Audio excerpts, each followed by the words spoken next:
Good morning, everyone.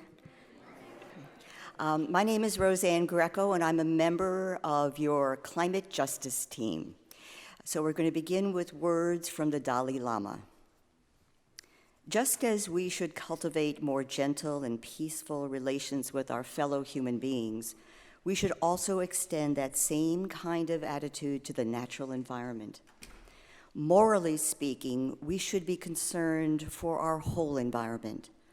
This, however, is not just a question of morality or ethics, but also a question of our own survival. For this generation and for future generations, the environment is very important. If we exploit the environment in extreme ways, we may receive some benefit today, but in the long run, we will suffer, as will future generations. When the environment changes, the climatic condition also changes. When the climate changes dramatically, the economy and many other things change. Our physical health will be greatly affected. Again, conservation is not merely a question of morality, but a question of our own survival. Good morning. I'm Mary Andrews. Please join me in the chalice lighting words on the wall. We ignite this flame, symbol of our faith, to beckon us into community, warm our hearts with love, and give us a light to follow as we carry our faith into action.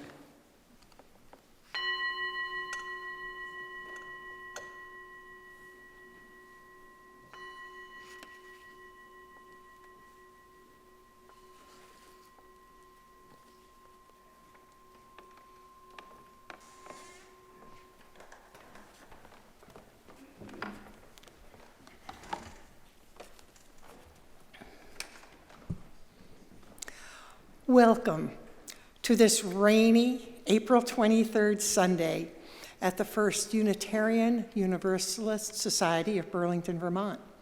This is Earth Day, a time when we celebrate our love of planet Earth and express our deep concern for her health. In fact, one of our 8 guiding principles is respect for the interdependent web of all existence, of which we are a part.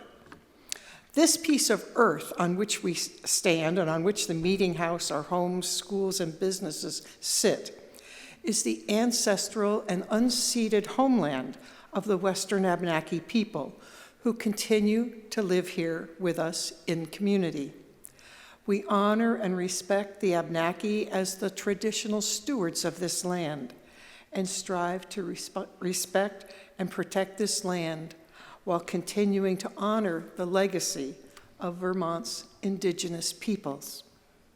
I'm Judy Brooke, a member of the Worship Associate team, and joining me today are the Reverend Dr. Nancy Wright, Pastor for Creation Care. Don't you love that title? Pastor for Creation Care for the New England Synod Evangelical Lutheran Church in America, and she's Vice President of Vermont Interfaith Power and Light.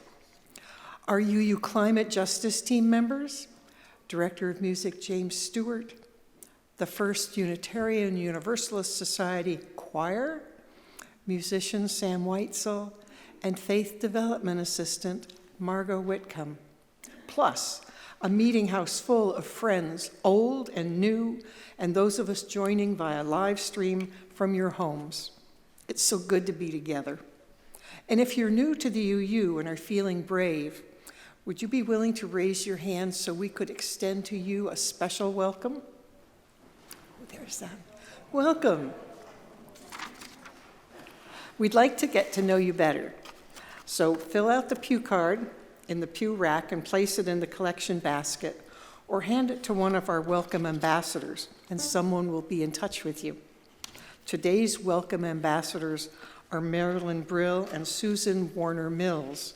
Marilyn and Susan, will you please stand up? There they are. We also have a welcome table at our coffee hour right after today's service, so come, let us meet you and get acquainted. And now, let's take a moment to greet one another. In this continuing time of COVID, that might be by a wave or a heart tap.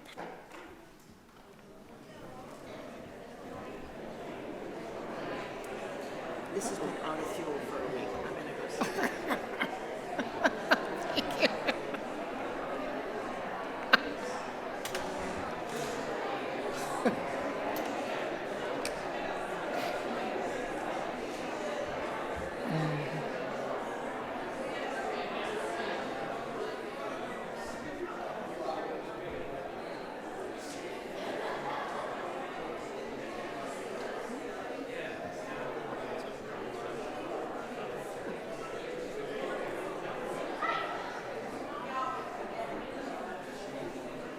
Okay.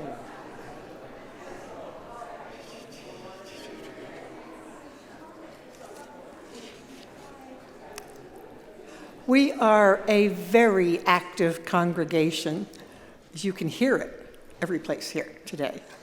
And we have some announcements. There'll be Tom Porter or Nancy Allen from the Ministerial Search Team, followed by Rebecca Gurney and the Live Auction Committee. And I'll carry on the Climate Justice Team. So, Ministerial Search Team?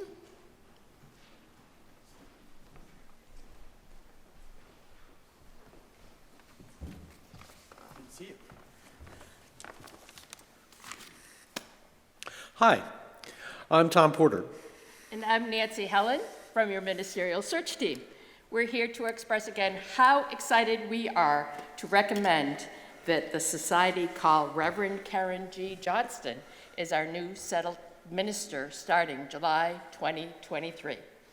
She is a remarkable UU minister, and we ask that you take the time to learn about her on our FUUSB website and while she is candidating here. But what we really want to share today is about the next steps. Reverend Karen will be coming to Burlington for candidating week from next Sunday, April 30th through Sunday, May 7th. We've been busy setting up a schedule of events for Reverend Karen to get to know our congregation and for us to get to know her. These opportunities are listed in the candidating week schedule on our FUUSB website. During the week, she will lead the congregational worship services on April 30th and May 7th, and participate in-person and on Zoom meetings with congregants throughout the week. You may also see her before the candidating week at the auction on Saturday, April 29th. The board has called a special congregational meeting that will take place right after the May 7th service at about 11:30 a.m. The only agenda item for that meeting is whether to call Reverend Karen G. Johnston as our next settled minister. We hope every member of the society will take advantage of this opportunity to make their vote heard. The Ministerial Search Team and the board have recommend that you vote yes to call her.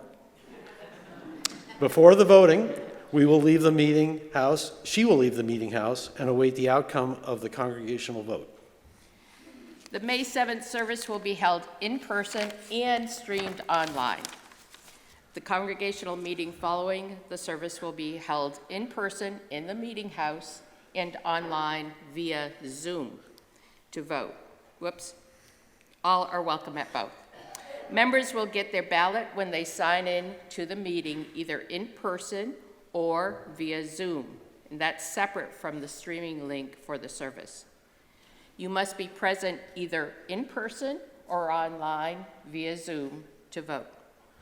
The Society's bylaws require the participation of at least 30% of the members, or at least 130 members, to have a quorum at this congregational meeting. So please make plans to attend the meeting and vote. We think that when you get to know her, that you will agree that Reverend Karen will be an exciting, motivating, and unifying minister for our congregation as we move forward into the next chapter in our congregation's life. We urge you to watch her welcoming video, attend services, Find a meeting or two to attend to get to know Reverend Karen and make plans to vote in this important meeting after the service on May 7th. Thank you.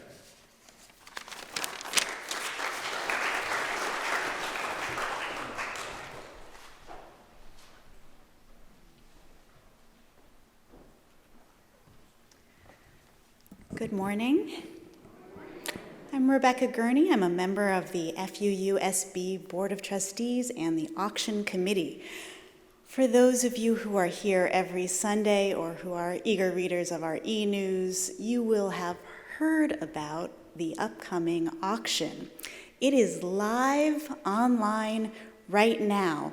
Not that I'm recommending that you bust out your phone and start bidding during the next, 45 minutes or so. The auction is live online through this Friday. So this is actually the last, from the front of that meeting house announcement, you will hear about the auction. Last one. This Friday at midnight, all bids are final. So you have from now until this Friday at midnight to bid on the amazing items that are in the online auction. But that's not all. On Saturday, the 29th at 4:30, we will gather right here with food, with music by Tom Cleary and Amber De Laurentiis, and with our amazing live, well-trained auctioneer, Eileen Blackwood, for the live portion of the auction. So, here, 4:30, live auction. Now, here's why you want to come to the live auction. You may have, you may not need or want the live auction items. You might be really excited about the live auction items. They're fun. They're fun, but they're only a handful. But we will also have raffle items, baskets, treats, and those, every person who walks in the door will get one raffle ticket just for walking in the door. So everybody will get a chance to win something. And then you could get more raffle tickets if you want to. We will also have a paddle raise, which I don't think we've done, or if we've done it, it's been a long time. But this is an opportunity to raise money for First UU specific opportunities like staff appreciation, like, I'm losing track, probably the Angel Fund is on there. There are some others. So there are going to be lots of parts of this. It's going to be fun for everyone, whether you are here to bid on stuff or just enjoy the community of our people. So I want to welcome you all, and this is your personal invitation to join us next Saturday right here, 4:30. Thank you.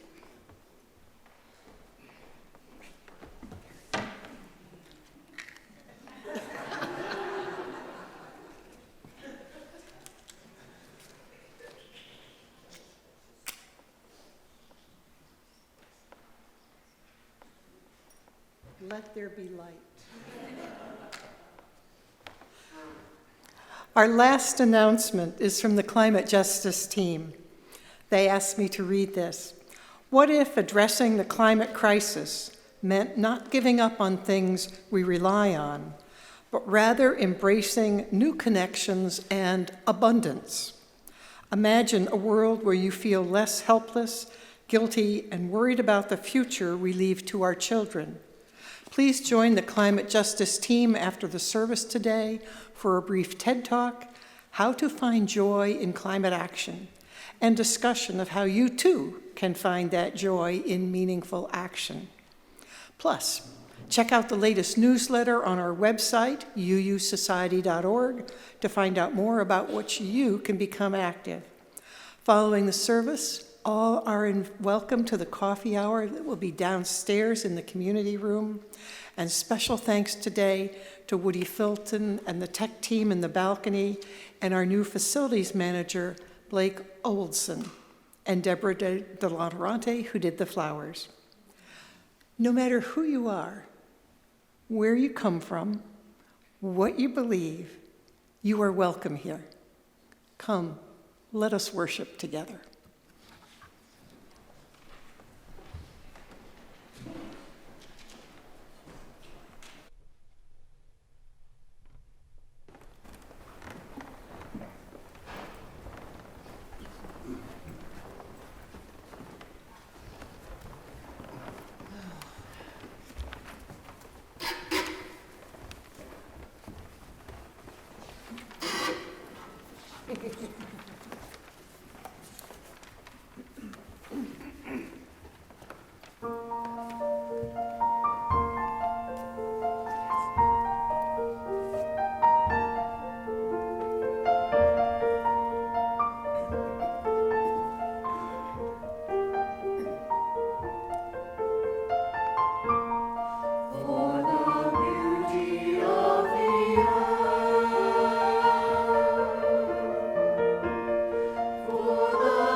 Good morning. Good morning, everybody. I'm Margot Whitcomb, the Faith Development Assistant here for Erica, who is in Boston with our youth at David Ruffin and a lot of families.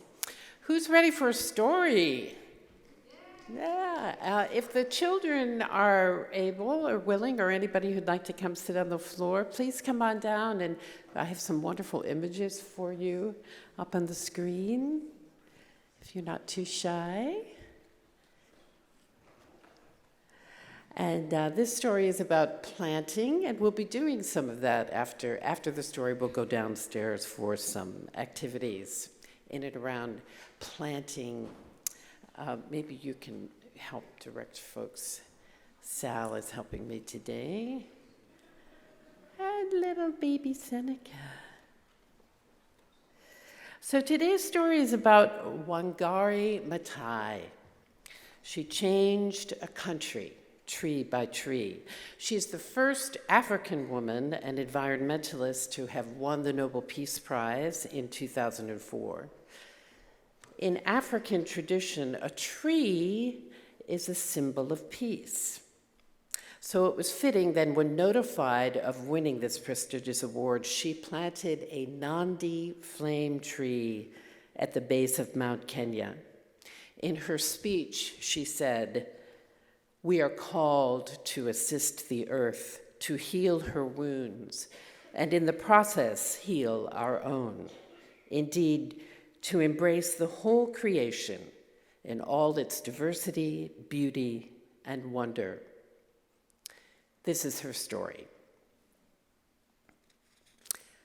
Wangari lives under an umbrella of green trees in the shadow of Mount Kenya in Africa. She watches the birds in the forest where she and her mother go to gather firewood for cooking. And she helps harvest the sweet potatoes, sugarcane, and maize from the rich soil. Wangari shines in school, and when she grows tall, like the trees and the forest, she wins a scholarship to study in America. 6 years later, her studies over, Wangari returns to her Kenya home, but she sees a change. What has happened, she wonders. Where are the trees? Wangari sees women bent from hauling firewood miles and miles from home. She sees barren land where no crops grow. And where are the birds? Thousands of trees have been cut down to make room for buildings, but no one planted new trees to take their place. Will all of Kenya become a desert, she wonders, as her tears fall. Wangari thinks about the barren land. I can begin to replace some of the lost trees here in my own backyard, one tree at a time. She starts by planting 9 seedlings. Watching the seedlings take root gives Wangari the idea to plant more, to start a farm for baby trees, a nursery. In an open space, she plants row after row of tiny trees. Next, Wangari convinces the village women that planting trees is a good thing.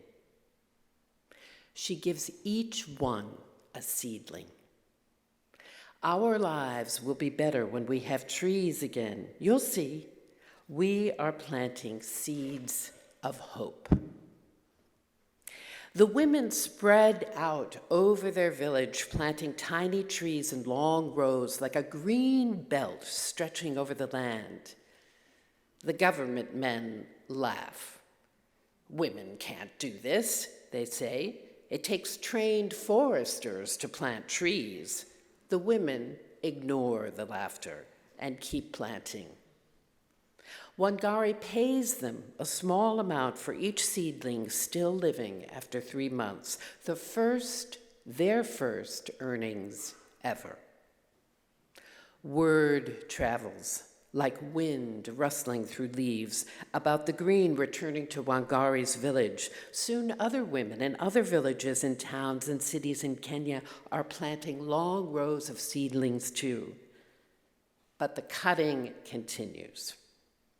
Wangari stands tall as an oak to protect the old trees still remaining. We need a park more than we need an office tower. The government men disagree. Wangari blocks their way, so they hit her with clubs.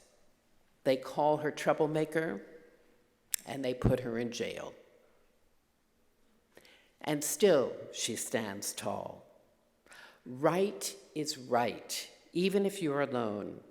But Wangari is not alone.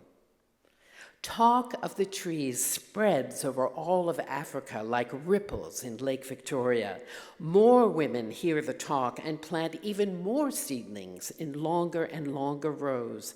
The seedlings take root and grow tall until there are over 30 million trees where there were none.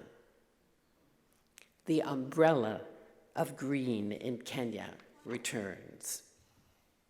Women walk tall, their backs straight, for now they can gather firewood closer to home.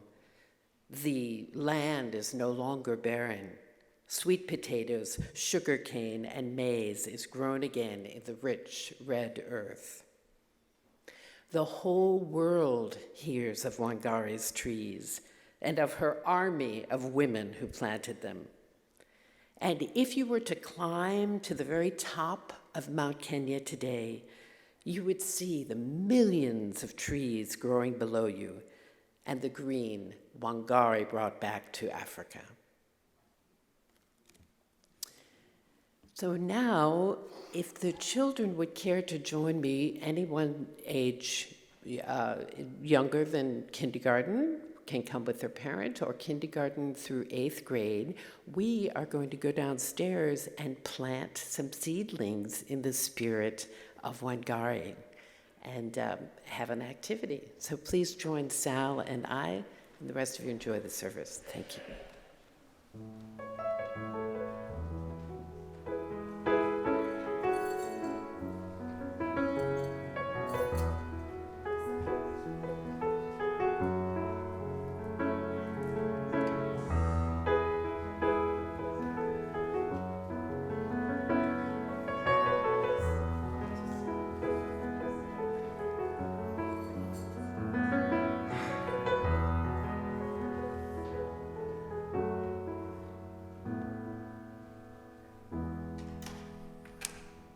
Good morning. I'm Lisa Lax, and I'm a member of the Climate Justice team. And to start our time of meditation, I'm going to read an Ojibwe prayer by Art Solomon, who's an Ojibwe elder grandfather. Look at our brokenness. We know that in all creation, only the human family has strayed from the sacred way. We know that we are the ones who are divided, and we are the ones who must come back together to walk in the sacred way. Grandfather, Sacred One, teach us love, compassion, and honor, that we may heal the earth and heal each other.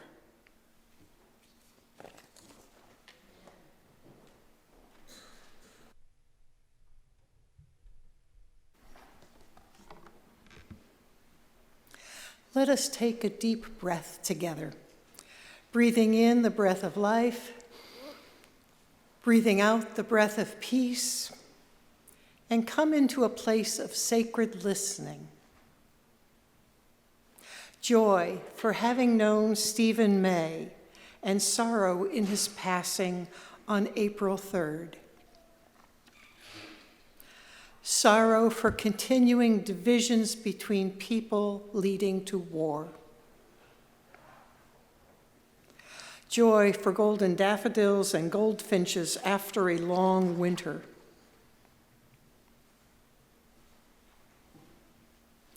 As we enter a brief period of silence, let us hold that which has been spoken and that which remains unspoken gently in our hearts. And when the music begins, you are invited to come forward and place a small stone signifying your joy or sorrow on the table in community with others' joys and sorrows. Now, let us share the silence.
Hi, everybody.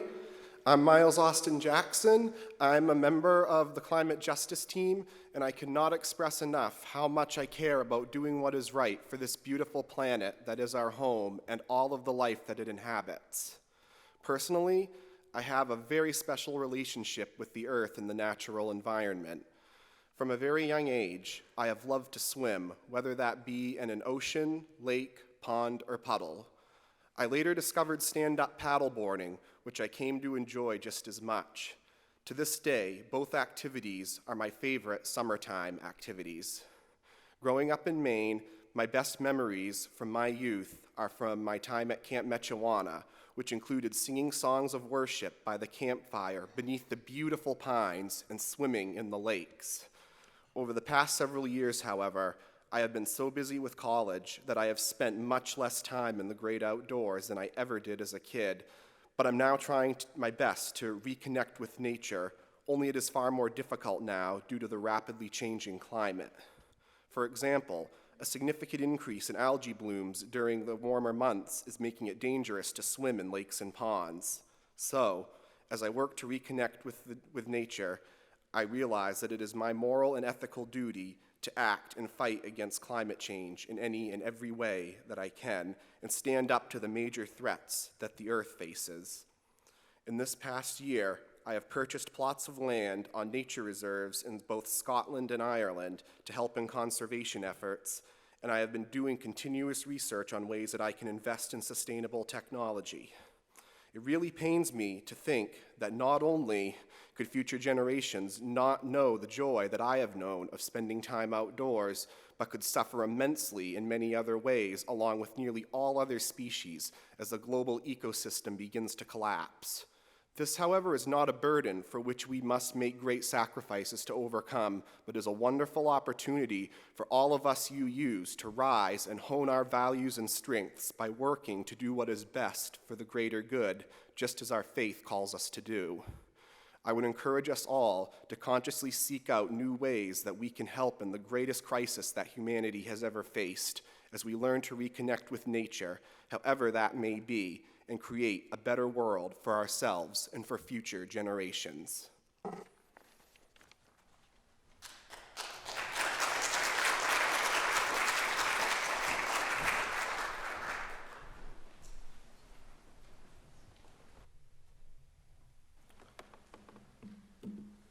Good morning. I am Kevin Harding. I am also a member of the Climate Justice Team. And I've come to speak with you about the natural state and condition of the times we live in and the world as it stands today. In a hard review of the modern world, what we must come to realize is that one of man's most greatest achievements in history is still the presence of man today. That he in his speculative wisdom has not wasted himself, not out of fear or careless misjudgment of others, nor out of a misguided sense of what he knows all too well to be so. The inadequacy of human compassion is far too rampant in our society. How much further will we go? We are given a world entrusted to our care, and in so doing, we defile the oceans, destroy the air, and decimate populations everywhere. These are differing evils, yet they are the common works of man. Our future might lie beyond our vision, but it is not truly completely beyond our control. Surely we can all work a little harder to mend the ailing suffering of a planet and provide safety and security to those void of these natural affections. Together there is little we cannot do. Divided, the boundaries of a free world will not hold. No one person is more important. Rather, it is this cause for which we find ourselves most greatly committed that certainly is.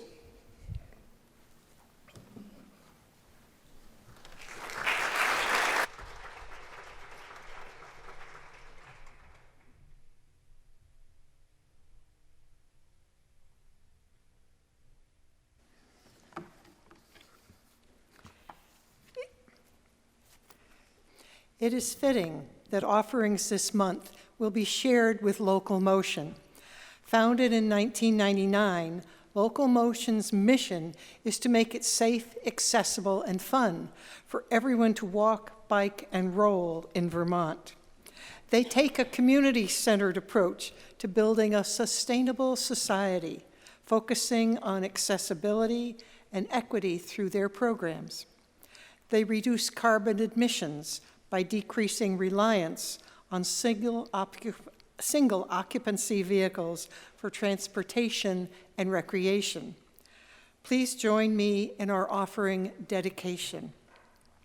With gratitude, we dedicate these gifts in the service of our mission to inspire spiritual growth, care for each other and our community, seek truth, and act for justice.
Good morning. I'm Michael Oman from the Climate Justice Team, and this morning's reading is from An Ethical Approach to Environmental Protection by the Dalai Lama and Sidney Pyburn.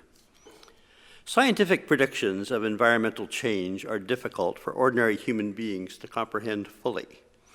We hear about hot temperatures, rising sea levels, increasing cancer rates, vast population growth, depletion of resources, and extinction of species. Human activity everywhere is hastening to destroy key elements of the natural ecosystems all livings depend on. These threatening developments are individually drastic and together amazing. The world's population has tripled in this century alone and is expected to double or triple in the next. The global economy may grow by a factor of 5 or 10, including with it extreme rates of energy consumption, carbon dioxide production, and deforestation. It is hard to imagine all these things actually happening in our lifetime and in the lives of our children.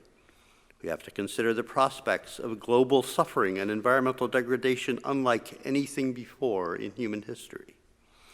I think, however, there is good news in that now we will definitely have to find new ways to survive together on this planet. In this century, we have seen enough war, poverty, pollution, and suffering. According to Buddhist teaching, such things happen as the result of ignorance and selfish actions, because we often fail to see the essential common relation of all beings. The earth is showing us warnings and clear indications of the vast effects and negative potential of misdirected human behavior. To counteract these harmful practices, we can teach ourselves to be more aware of our own mutual dependence. Every sentient being wants happiness instead of pain, so we share a common basic feeling. We can develop right action to help the earth and each other based on a better motivation. Therefore, I always speak of the importance of developing a genuine sense of universal responsibility. We are not motivated by wisdom and compassion. When we are not motivated by wisdom and compassion, the results of our actions benefit everyone, not just individual selves or some immediate convenience. When we are able to recognize and forgive ignorant actions of the past, we gain the strength to constructively solve the problems of the present. We should expand this attitude to be connected for our whole environment. As a basic principle, I think it is better to help if you can, and if you cannot help, at least try not to do harm. This is an especially suitable guide when there is so much yet to understand about the complex interrelations of diverse and unique ecosystems. The earth is our home and our mother. We need to respect and take care of her.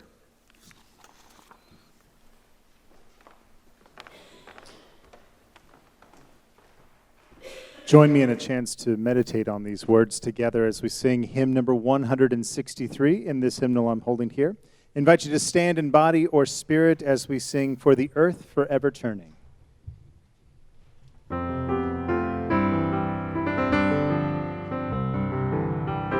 For the earth forever turning, for the skies for every scene, for our lives, for all we cherish, sing we our joyful song of peace.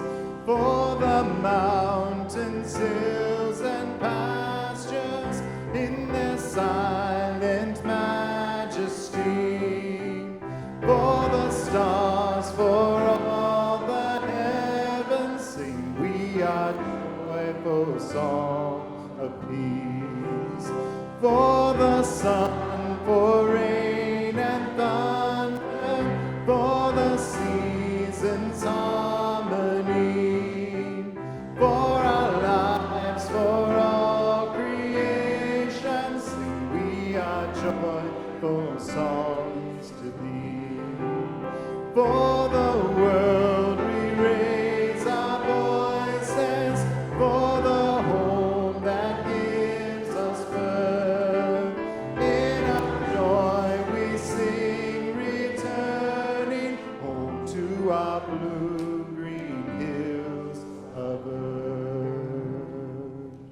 Thank you. Please be seated.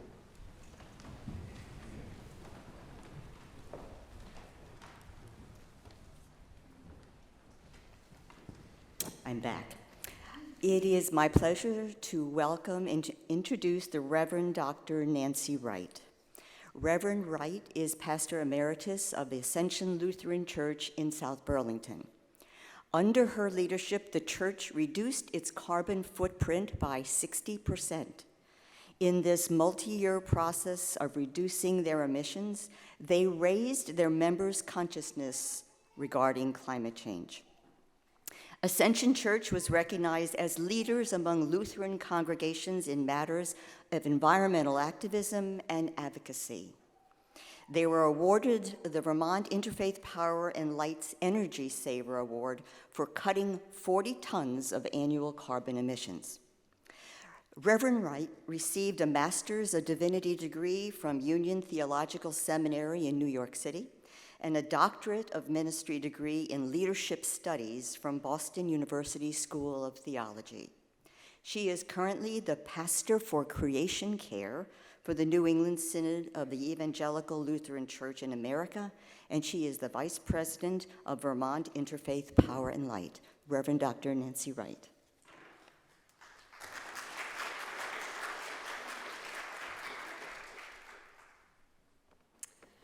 Well, it's my deep privilege to be here today. How many times have I stood on Church Street or on the lawn here protesting injustices? You, the church, just stands at the top of Church Street to represent justice for all peoples and for the planet. And that has been continuous over decades. So it's such a privilege to be with you. Would you all like to breathe for a moment? This has been such a rich service already, and you have already preached half of my sermon. So I won't take too many minutes, but I would like to invite us once again to think about our planet as home, and to think about the readings that we have heard, to think about poets whom we love, to think about Scripture. The two stories at the beginning of Genesis speak about earth as home. One story is the creation story over 7 days, a beautiful evolutionary story that places humanity at home on earth. The second story is the Garden of Eden story, where Adam is asked to name the animals and the plants. To confer a name is to know and to protect the essence of that creature. It's been misunderstood, the word dominion, from the story of Genesis. Dominion, humans are asked to have dominion over creation like God has dominion. How does the Scriptures teach us about God's dominion? God creates all beings, and God protects and cares for them. We only need to read the Psalms, the book of Job, and to look at the teachings and the presence of Jesus of Nazareth, who said that God knows every sparrow that falls to the ground. We are all learning from our indigenous siblings, and hopefully it is not too late, with their wisdom for caring for the planet. And so many of us are reading books like Braiding Sweetgrass, aren't we? To recapture what indigenous peoples have known all along. And a great leader like Wangari Maathai. That was a wonderful children's presentation. So just to build a little bit on what we've heard from the readings and the description of humanity's presence on this planet, is often now termed the Anthropocene. Anthro meaning human. Humans are now a geologic force on the planet. Our power is a great power over the web of life, over the continuation of life on this planet as we have known it since the Holocene. That's the age since the last ice age, about 12,000 years ago, when civilizations grew and writing grew, and much of what we know as human civilization is now under threat. And I've been taking wonderful courses at the university, one on eco-theory and nature writing, and learning about how scholars and scientists are describing and discussing the Anthropocene. When did it start that we had such power? Perhaps at the time of the invention of the steam engine by Richard Arkwright in 1786? Or was it the burning of fossil fuels as Britain industrialized in the 1800s? Or is it since what is now being called the Great Acceleration, since 1945, when some of us here were born around that time, when the graphs of the metrics of such items as fertilizer use, population, gross domestic product, paper consumption, increase in temperatures and in population, as has been mentioned, weather weirding, extinction of plant and animals. These graphs are called hockey stick graphs, which you can just picture. They just rise up like that, all together. That's the Anthropocene. Connected to that is the growth of capital. Some scholars are using the word capitalocene, with the emergence of the world economies, of the felling of forests, of mining for silver and potash, the use of slaves around the world, and assembly lines. Whatever we may call it, Anthropocene or Capitalocene, the phrase slow violence is now being used for extinction of species, for changes in our hormones due to pollution, for environmental justice issues. Just one sobering fact: more than 85% of the world's fisheries have been pushed to or beyond their biological limits. We are not living as though we are at home. For faith communities, this is a tremendous opportunity to stay true to who we are. As Bill McKibben, who founded 350.org, said, "We are a moral force for the planet. Let us exercise our faith, our stewardship."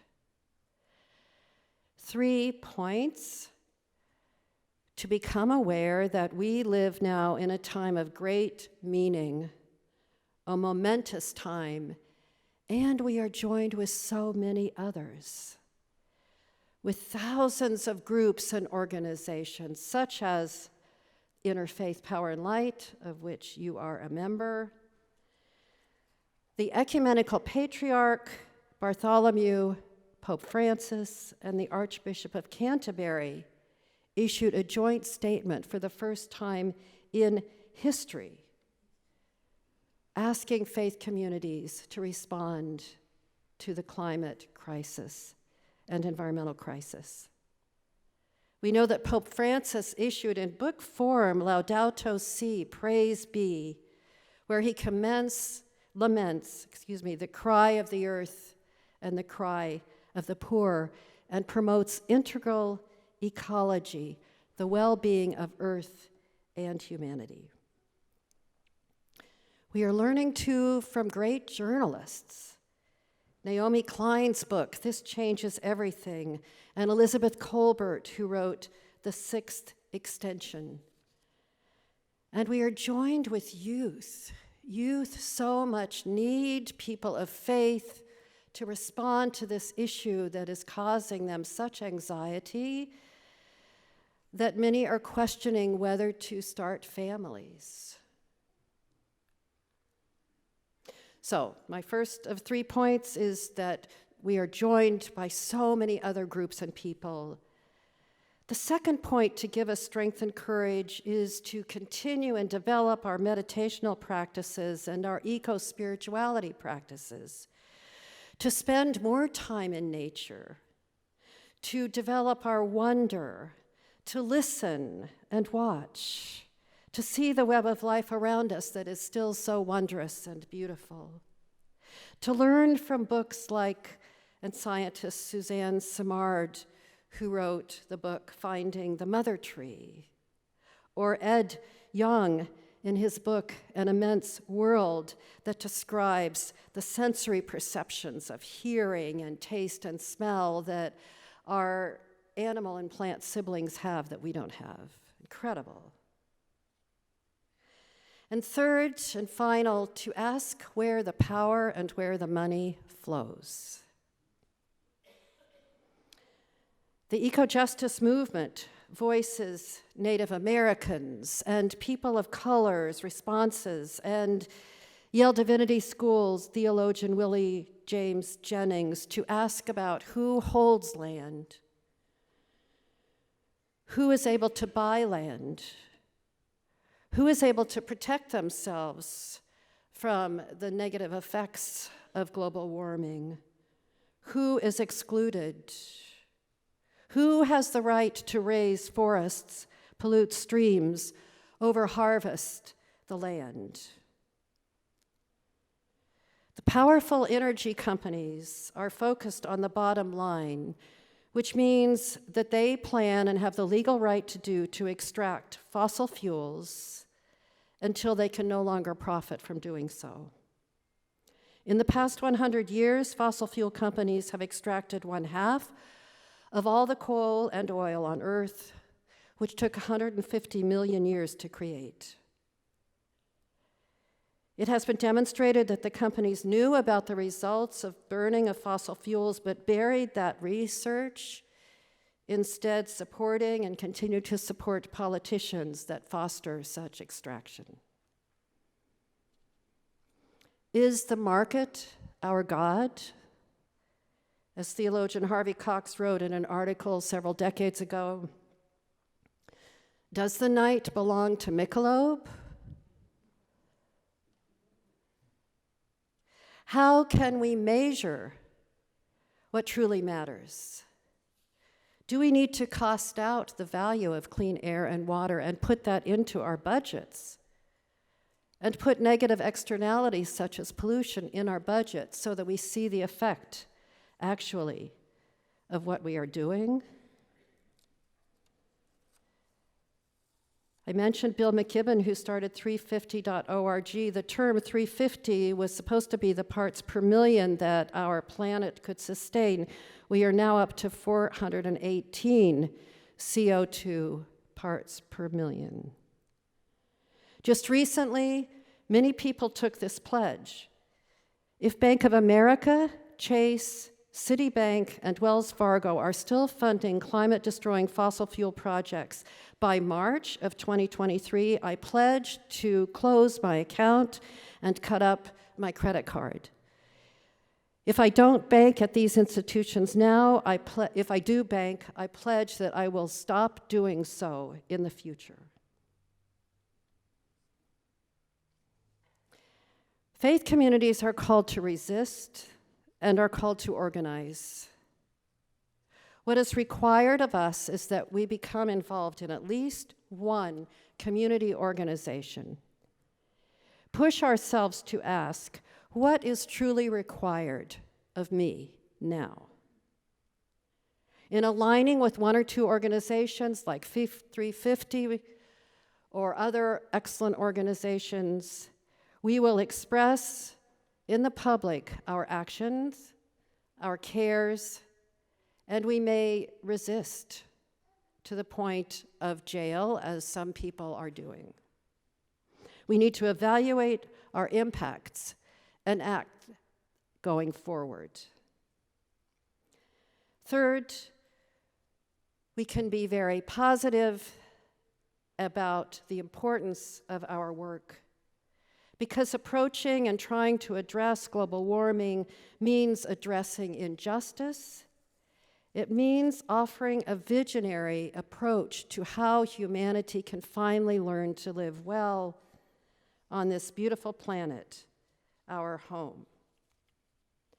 It means forcing fossil fuel companies not to extract what they plan to extract, which will bring them $100 trillion if they extract all the fossil fuel they plan to do. This requires power, it requires hope, and it requires energy, and it requires vision. I conclude with a prayer from Bishop Stephen Charleston, retired bishop of the Episcopal Diocese of Alaska and elder in the Choctaw Nation. He wrote, "Would you believe me if I told you that we were the forerunners of a great spiritual renewal? What if I said this renewal would change our global culture at the end of this century? That it will see the emergence of a new mysticism in contrast to technology and a strong social conscience of sustainability and justice? We are at the very beginning of this movement. We will not all live to see its first moments of maturation, but we will have the joy of knowing that we were the shoulders on which others stand to make it a reality. History will show that what we do to lift up an open-minded spirituality, to advocate for justice, and to heal this planet will be recognized as the breakthrough, because we did not give up. Our generations in the future can excel. Would you believe me if I told you that? Amen. Let's respond together with our closing hymn. I invite you to stand with me in body or spirit as we sing Blue Boat Home. It's hymn number 1064. You'll find it in this teal hymnal that I'm holding up, and the words are on the overhead as well.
Thank you. Please be seated.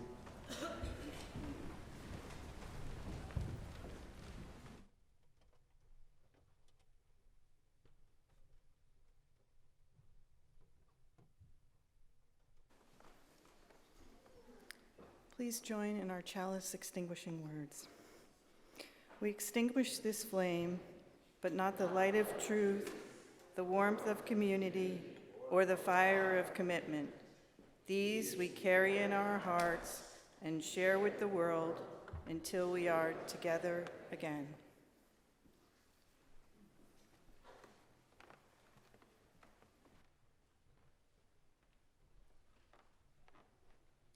And our concluding words are from Mary Pfeiffer's book, The Green Boat.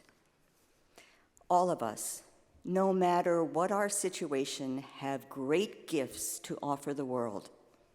We can give according to our time, our resources, interest, energy, and skills. In fact, we are most likely to act when we do that which gives us joy. Rather than ask what the world needs, we can benefit by asking, what do I most want to do? Our world needs passionate people who will work at what they love. Begin today. We need not be perfect or heroic. If we wait for that, change will never happen. Rather, let each of us busy and flawed people appoint ourselves role models, community educators, and change agents. We'll feel better when we act.